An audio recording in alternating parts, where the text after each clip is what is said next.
Sometimes betrayal doesn't come with a shout, it comes with silence.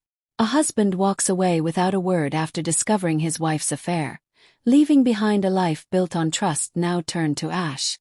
But what happens when the past knocks on your door a year later, in tears? Tonight, we unravel a story of quiet heartbreak, the weight of choices, and the haunting return of the one who broke it all. Welcome to Breakup Cheater, where real emotions meet unforgettable stories. Here we bring you powerful tales of love, betrayal, heartbreak, and the choices that change lives forever. Every story is a journey, and every ending leaves you thinking, what would I have done? I still remember the smell of her perfume lingering in the hallway that night. It wasn't mine, that's how I knew. I had been away for a work trip, a routine 2-day conference in Chicago, and when I came home early, the house felt wrong. Too quiet.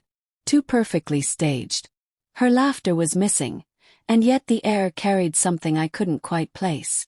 When I opened the bedroom closet, that's when my chest tightened. A shirt, not mine, neatly folded on the chair. A man's cologne clinging to the fibers like an unwelcome guest. I didn't scream. I didn't throw things. I didn't even wait for her to come home.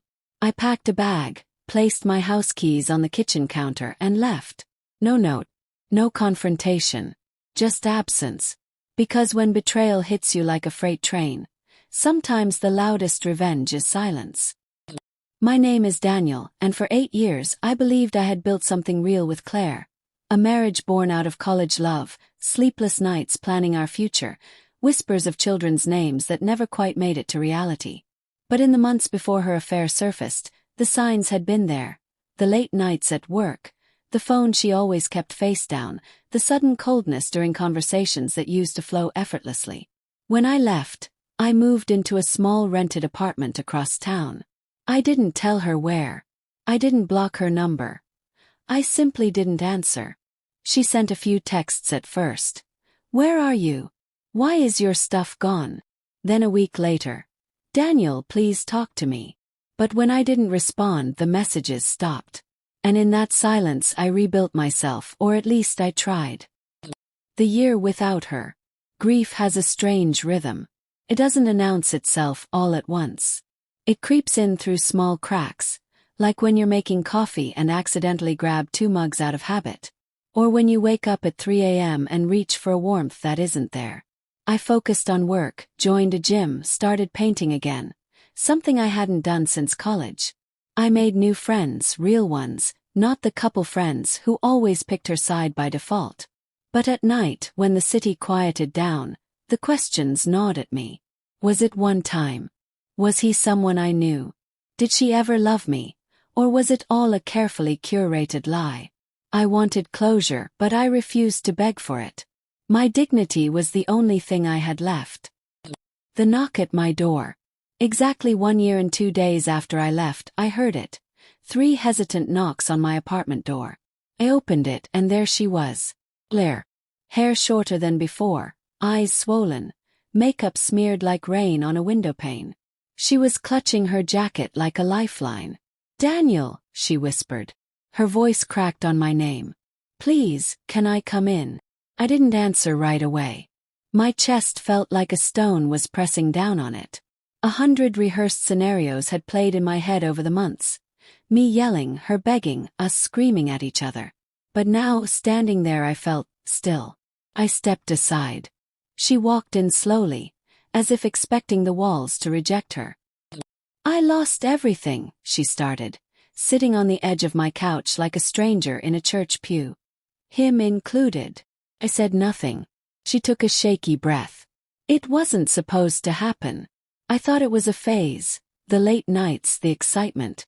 He promised me things. Said he was leaving his wife. I flinched at that. Of course. She looked up at me then, her eyes red but searching. I thought you'd scream or throw me out that night. But you didn't. You just disappeared. Because there was nothing left to fight for, I said, my voice low, even. Her lip trembled. I made a mistake, Daniel. The biggest of my life. I kept waiting for you to come back. I thought stupidly that maybe I could fix it if I just gave you space. But the space became a wall I couldn't climb. The pull between past and present. I wanted to hate her. God knows I tried. I pictured the nights she stayed late at work, and what that really meant. I imagined the texts, the hotel rooms, the way she must have smiled at him the way she used to smile at me. But now, watching her break apart in my living room, I felt something worse than anger. Exhaustion. Why now? I asked. Because I heard you're moving on, she said, voice barely above a whisper.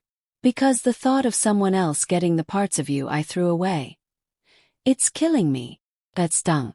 Not because she was right, but because it reminded me how little control we have over someone's heart once it's been broken. Did you love him?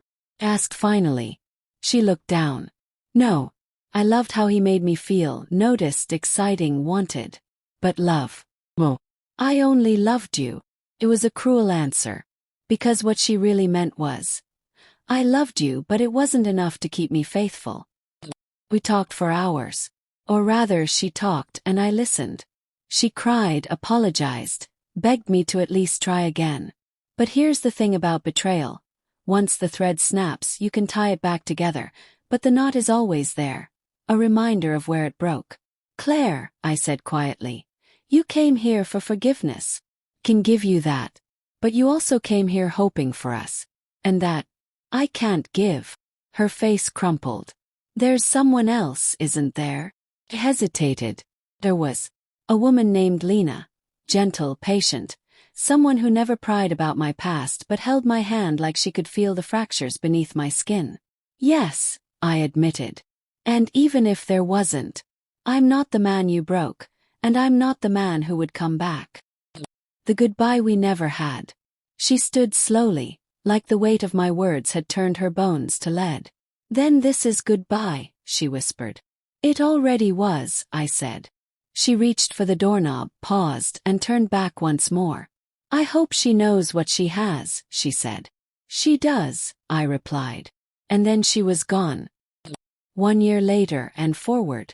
I didn't watch her leave from the window. I didn't text her after. For the first time in a year, I didn't feel like a ghost haunting my own memories. That night Lena called. I told her everything. The knock, the tears, the words that felt like both closure and an open wound. She listened quietly and said, then let's keep walking forward. And for the first time in a long time I believed I could. Betrayal doesn't always end in war. Sometimes it ends in silence, a packed bag, and a door that never swings both ways again. Forgiveness is not always reconciliation. And closure. It often comes a year later, in the shape of someone who finally sees what they've lost, and someone else who shows you what you still deserve. Some wounds heal in silence, others become scars that teach us what we'll never accept again. Forgiveness may open the door. But trust rarely steps through twice. What would you have done if the person who shattered you came back begging for another chance? Share your thoughts below, because some endings like this one are only the beginning of moving on.